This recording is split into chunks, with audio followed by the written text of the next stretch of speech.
Middle-aged and not being happy. If you're in your 40s, approaching 45 or 50, then you may be experiencing some turmoil and a shift in what makes you happy.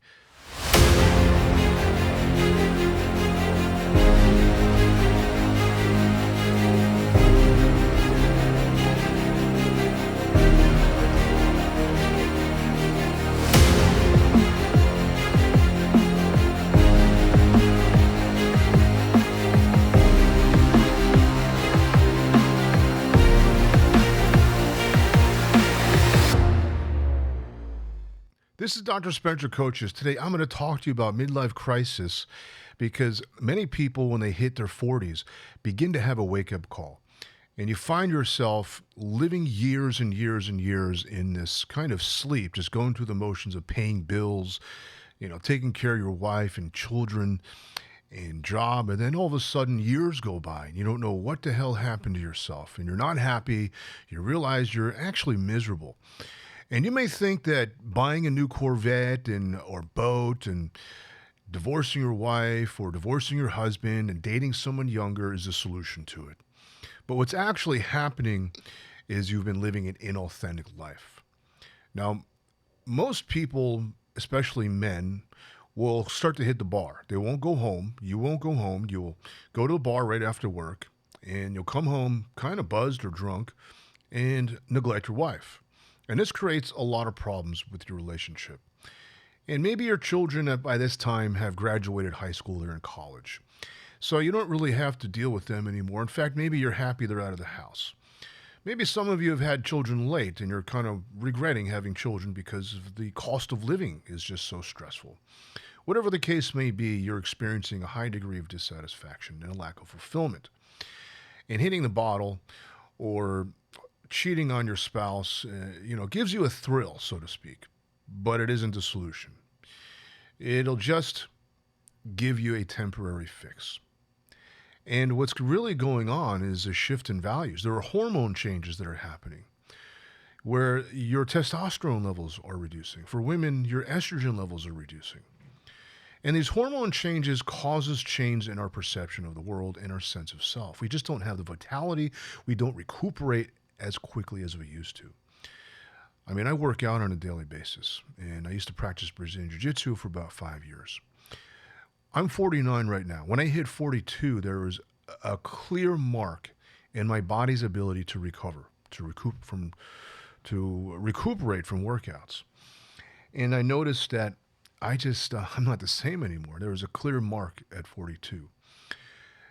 39, I started to feel it, but I was still, I'm good. I can still roll. I can still do the things I like doing. I can go surfing, ride my bike, go to the gym, go hiking without any problems.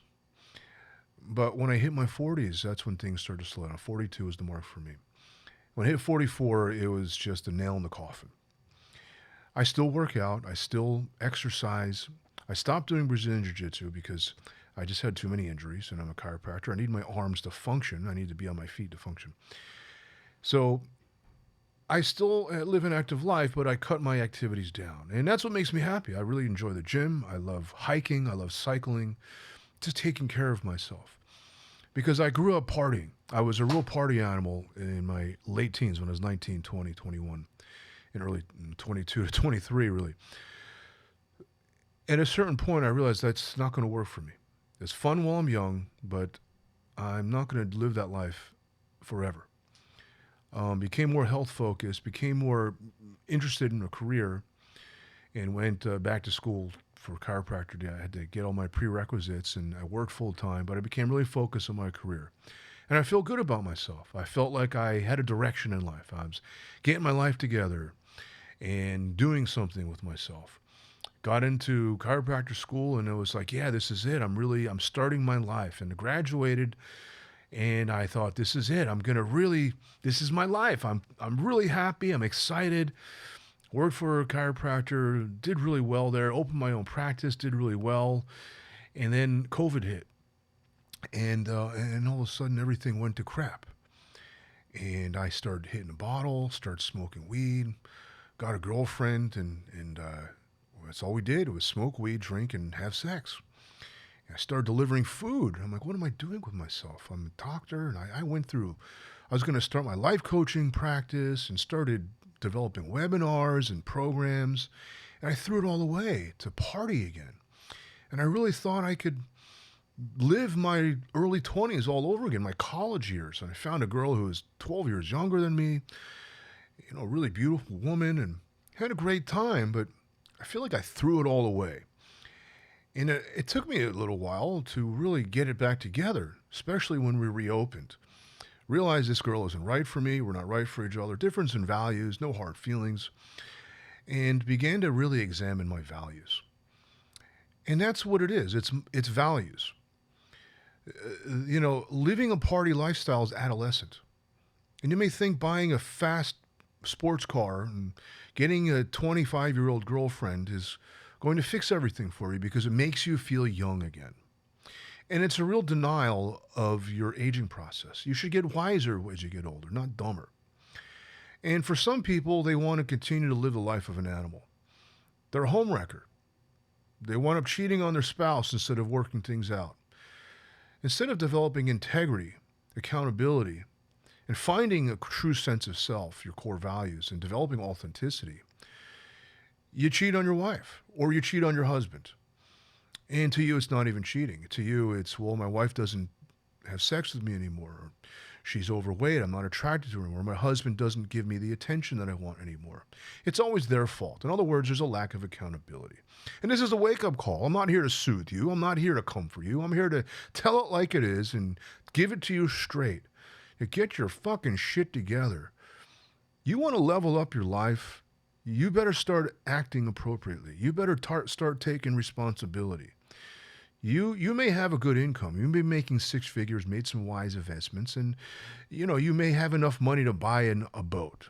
You know what I mean? But where are you going to be 20 years from now? What are you going to tell your grandkids? I cheated on your mother, and now I have a second family. You know what I mean? I cheated on your husband, and now I got pregnant by this other guy. Took him for everything he has. Ha ha ha. You're real proud of yourself? Those aren't the answers. Take a good look in the mirror and ask yourself, what do you really want?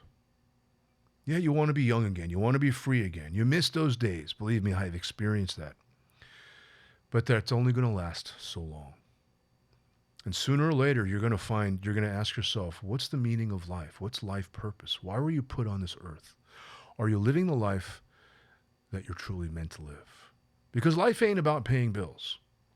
My mother used to tell me that. You need to pay bills. Life's about paying bills. You need to find a job so you can pay bills. You're going to find out sooner or later that your life will become all about paying bills. And I looked at her and said, you can't honestly tell me that life is all about paying bills. That's you're not happy, you're not fulfilled. To you, that life is all about paying bills. Well, I don't want to live like that. I want to get experience.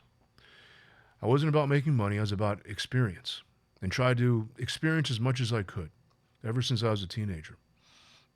It made me grow up fast, and it made me give up a lot of values that, just as a kid, just being a kid and having fun and being innocent. And I think that's what made me my downfall, so to speak, and I had to build myself back up. Taking accountability was what really helped me build myself back up.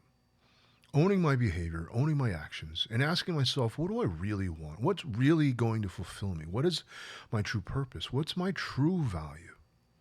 Not my adolescent values, not the quick fix, not the serotonin, dopamine rushes, but something that's really fulfilling. And this is what I'm doing. I started making these podcasts. I really love to help transform people's lives. Go ahead and leave a comment below. I'd like to engage some of you guys to understand what you're going through, and we can create a dialogue so I can get to know you. And you can get to know me as well beyond just listening to me talk. The point of living for me is authentic expression.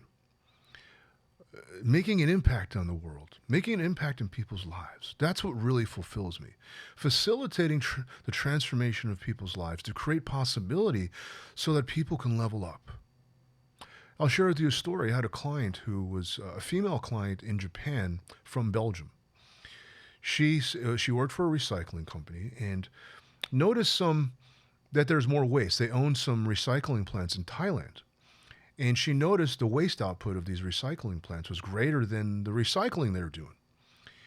And she wanted to bring this point that she saw, the situation, to her boss.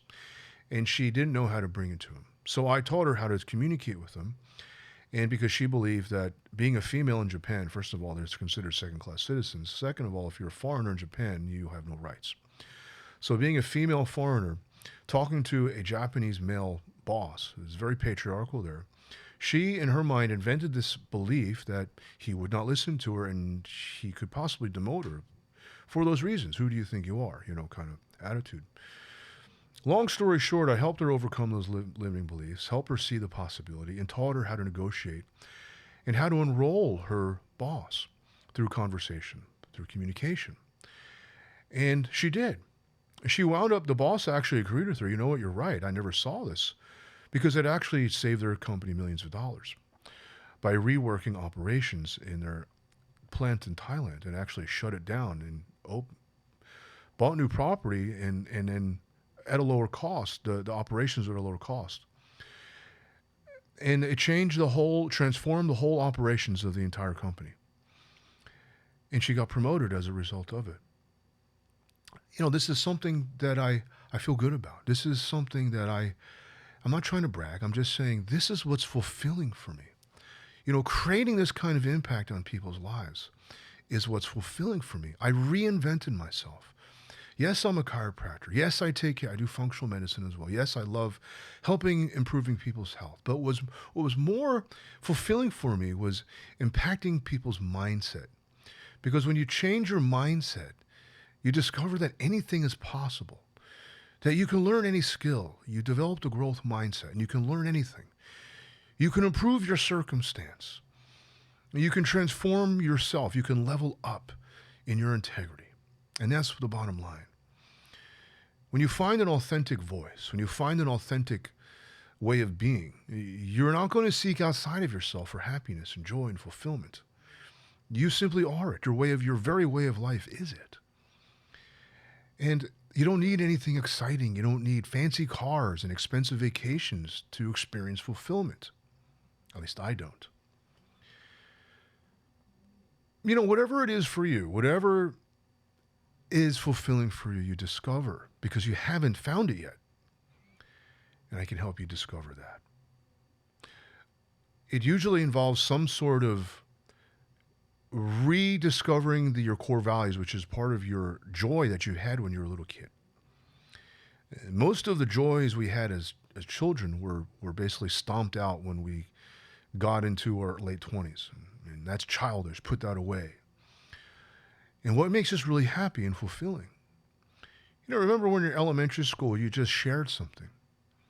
And the simple act of sharing was so rewarding. It put a smile from ear to ear. The simple act of receiving.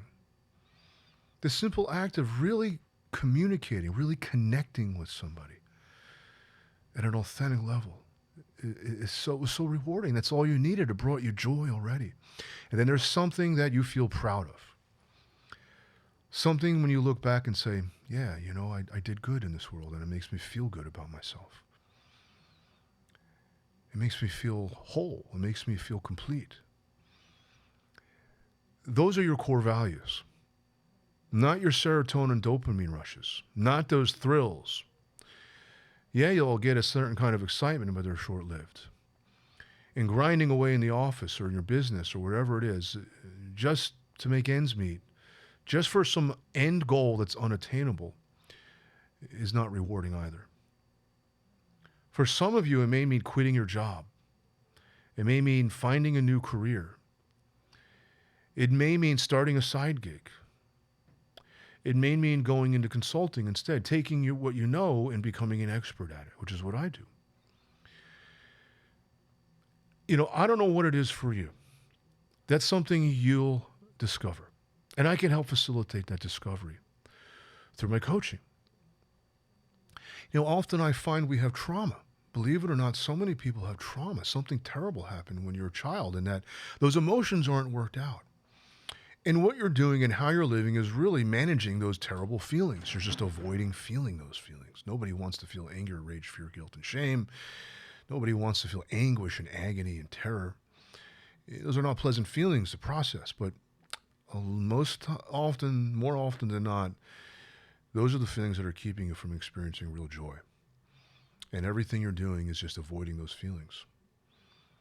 And you think you can buy your way out of trauma. You think you can buy your way out of trouble.